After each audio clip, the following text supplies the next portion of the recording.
shooting from the hip with a warning.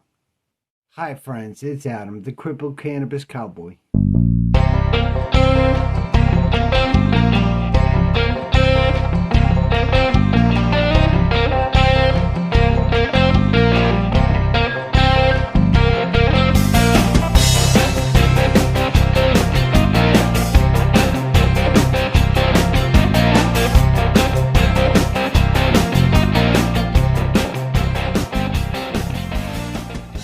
Thanks for watching my video. If you learned something from it, got some value from it, check out some more. Subscribe to the channel. Help a brother out. I am just shooting from the hip, so I don't know where it's going to go or what I'm going to say. But I wanted to kind of put a loving warning out there. It's not like a warning like, well, bad things can happen. It depends on how you interpret it. It's kind of like the danger of other people making themselves comfortable.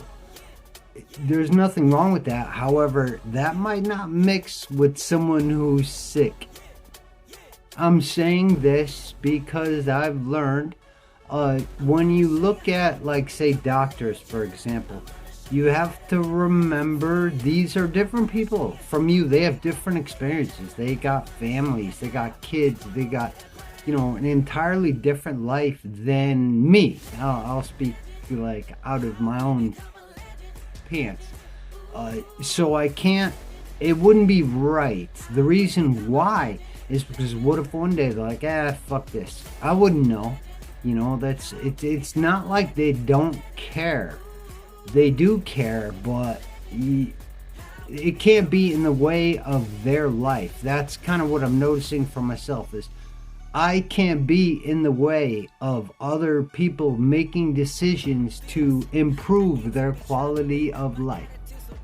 That's a tough cookie to take a bite of. It can get you really mad. It can get you upset. It kind of requires to take a look at yourself, find out the things you like and you don't like. It's a big world. When you look into it, you look into it. That's entirely up to you. But like I said, it's not that these people, they don't care about you in particular. They just care more about their comforts. And I can kind of understand that. I guess if I was in a different boat entirely, maybe I would think that way. I don't know. I'm a different boat. I was told by a woman once that I'm just cut from a different cloth, and I like that. If you do make that decision to where maybe you go live somewhere else, maybe somebody else takes charge of your life and all your belongings, and the reason why I'm telling this is because it happened to me. I'm not gonna lie, you know, I feel like it did. I feel like a piece of shit. It kind of happens. I lost all my stuff. Pretty damn close to all my stuff. You know, I've gotten back maybe 5%, 6% of my stuff. So you do lose close to everything. You know, I used to be an avid woodworker, lost all my tools, all the personal stuff I ever got. I was a big coach. I taught a massive amount of people, and kids would make me stuff. Lost all my kids' stuff. So those things happen. Now, the reason why they happen is kind of like where I guess I can help other people out. They happen not like people think. Shooting from the hip. Like I said before, I don't know where this can go. I don't know what I'm going to say. I don't even know if I'm speaking English or it's understandable. But you do lose everything pretty much. You lose your material stuff. You start to lose your mind. You start to lose memories. There's a lot of frustrating things that are already happening to you. So if anything adds to that, it's not good. I've come over the years, it's like, are you helping or are you hindering? I would look at my classes that way. I would look at my life that way. I would look at a lot of different things that I was involved in that way. Does it help or does it hinder? Now, that's very serious. Addiction is not only bad for certain things, but it could be good for certain things too. I was addicted to martial arts. You know, some people can interpret it to you're addicted to pain. It could be translated a lot of different kinds of ways.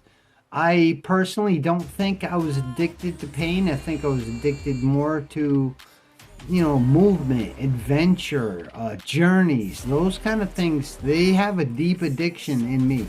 Now, there are other people. Maybe they're addicted to alcohol. Maybe they're addicted to medication. You know, it gets really serious, and that's kind of why I'm making this video. Some things seem like a simple addiction, but they're actually really complex. They're very complicated.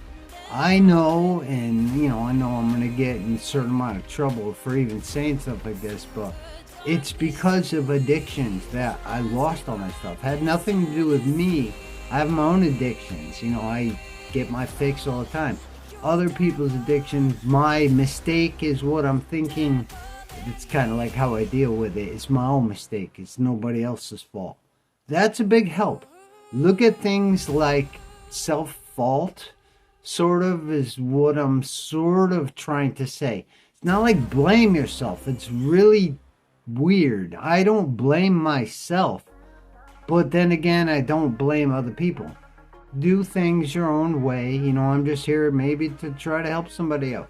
I actually don't want the things that happened and are happening to me to happen to anybody else. I mean, not even my worst enemy. I really wouldn't want anyone, unless they were like a really evil, nasty person, to feel or have experienced the things that I have. They're horrible, man. They're horrible to another level. Actually want to run them by people. You don't think anything of it. You think it's normal until somebody else hears it and they're like, dude, what? That's weird. That's kind of what happened to me. Anyway, thanks for watching. I hope your journey goes to good places. Well, I ain't perfect by any means. I've got my fair share of things I'm not happy with that regard to myself. You know, I've done plenty of drugs growing up. Some of them are bad. Thank God for friends looking out for me. I've sold guns. Actually, there was a point in my life where I sold, I don't want to say a lot of guns, but enough. There might be people not alive right now because of me. That's something to think about.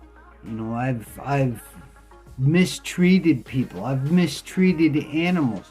I used to kill animals. It's kind of crazy. So in no way do I think I'm perfect or I deserve any special treatment.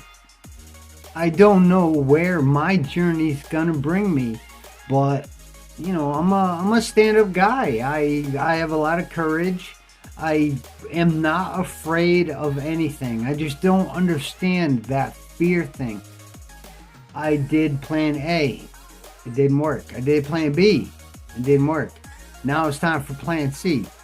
So we'll see if that works. Otherwise, I'll keep continuing the plans until I run out of letters.